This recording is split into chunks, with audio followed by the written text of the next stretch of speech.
2024 தேர்தலுக்கு பிறகு ஒரு சரிவு பின்னடைவு ஏற்பட்டு விட்டது கட்சிக்கு என்கிறது பொதுவெளி தாக்கத்தை உருவாக்கிருச்சு. இந்த விஷயம் தொடர்பாக நீங்கள் சொன்ன இதே கேள்வியை இந்த 6 பேர் போய் சந்திச்சாங்கல்ல, அவங்கள்ட்ட எடப்பாடி கேட்டிருக்கார். யாராவது ஒருத்தர் போயிருக்காங்களா?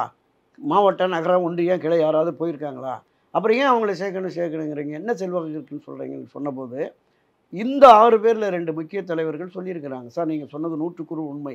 100% நம்மகிட்ட இருக்கிற நிர்வாகிகள் போகலை, ஆனால் வாக்காளர்கள் போயிட்டாங்க.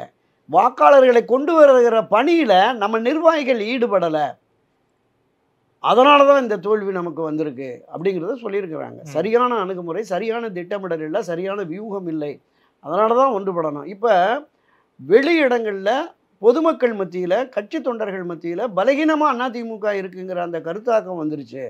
எனவே தான் நாம் இதை நம்ம ஒன்றிணைத்தால் தான் சாத்தியம்னாங்க. ஆனால் திரு எடப்பாடி பழனிசாமி பிடிவாதமாக வேண்டாம் நான் பார்த்துக்கிறேன் அப்படிங்கிற மாதிரி சொல்லியிருக்கார். என்ன பார்ப்பார்?